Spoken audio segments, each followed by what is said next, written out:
High বন্ধুরা, কেমন আছো সবাই? আমি আর আমার এক বান্ধবী মিলে আমাদের পাশের গ্রামে কেশবপুর হরিসেবাতলা একটা সুন্দর রাধাকৃষ্ণের মন্দির আছে, সেটা দেখতে গিয়েছিলাম। রাস্তার সামনেই দেখো একটা সুন্দর হরিমঞ্চ করা আছে, কি সুন্দর লাগছে এটা। আর মন্দিরটাও দেখো দূর থেকে কত সুন্দর লাগছে।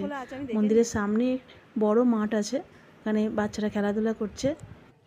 আমরা এই 5:30 নাগাদ মন্দিরের ওখানে পৌঁছেছি। তো ভাবছিলাম মন্দির খোলা আছে কি ঠিক জানি না, তো গিয়ে দেখলাম মন্দিরও খোলা আছে আর পুরোহিত মশাইও আছেন, সব সন্ধ্যা আরতির জোগাড় করছিলেন।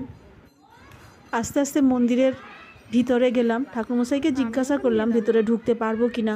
ঠাকুরমশাই অনুমতি দিলেন, হ্যাঁ ঢোকা যাবে। তো গেলাম ভিতরে। মন্দিরের ভিতরটা এত সুন্দর করে সাজিয়েছে, শ্রীকৃষ্ণের অনেকগুলো রূপ এখানে তুলে ধরেছে। আর এত ভালো লাগছিল যে কি বলবো, দেখে তো পুরো মুগ্ধ হয়ে গেছি। তোমরাও দেখো মন্দিরের ভিতরটা কি সুন্দর করে সাজিয়েছে, অপূর্ব লাগছে তাই না? এখানে ঠাকুরমশাই সন্ধ্যা আরতির জন্য সব জোগাড়জাত করছেন। তো আমরা জিজ্ঞাসা করলাম কখন আরতি হবে, তো উনি বললেন 6:30 নাগাদ সন্ধ্যা আরতি হয়, আর এক কোনো ঠাকুরমশাই আসবেন তারপরে সন্ধ্যা আরতি হবে। তো ভাবলাম একটু বসেই যাই, সন্ধ্যা আরতি দেখে তারপর যাব। তো আমরা মন্দিরে অনেকক্ষণ বসেছিলাম, ঠাকুরমশাইয়ের সাথে একটু গল্পও করছিলাম মন্দিরের সম্পর্কে। তো ঠাকুরমশাইকে জিজ্ঞাসা করলাম যে এখানে বাৎসরিক অনুষ্ঠান কবে হয়, কি কি অনুষ্ঠান হয়। তো ঠাকুরমশাই আমাদেরকে বললেন কার্তিক মাসের দ্বাদশীতে এখানে বাৎসরিক অনুষ্ঠান হয়। আরও মন্দির সম্পর্কে কোন মাসে কি অনুষ্ঠান হয় সব বলছিলেন।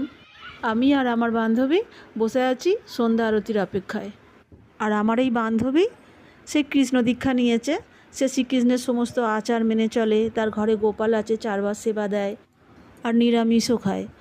আমার ঘরেও গোপাল আছে, রাধাকৃষ্ণ আছে, তবে আমি ওর মতো পারি না। চেষ্টা করি যতটা পারি করি, তবে ভালোবাসি শ্রীকৃষ্ণের কথা শুনতে, শ্রীকৃষ্ণের কীর্তন শুনতে, আর কীর্তনীয়দের সঙ্গে কীর্তন গাইতেও খুব ভালোবাসি। 6:30টায় আরতি হওয়ার কথা, কিন্তু 6:30টার আগেই এনারা কীর্তন গাইতে শুরু করে দিলেন। তো আমি আর আমার বান্ধবী এদের সঙ্গে একটু কীর্তনও গাইলাম, কিন্তু আরতি দেখা আর হলো না, কারণ 6:30টার বেশি হয়ে গেছে। তখনও আরেক যে পুরোহিত আসার কথা ছিল উনি তখনও আসেননি, কিন্তু আমাদের বাড়ি ফিরতে হবে, অনেক দেরি হয়ে যাচ্ছিল। তাই আবারও কোনো একদিন আসবো, সন্ধেবেলা কীর্তন শুনবো, আরতি দেখব, এই কথা ভেবে চলে এলাম। তবে আসতে একদমই ইচ্ছা করছিল না। এই যে সন্ধেবেলা মন্দিরের এই পরিবেশটা এত মিষ্টি লাগছিল কি বলবো। হরে কৃষ্ণ।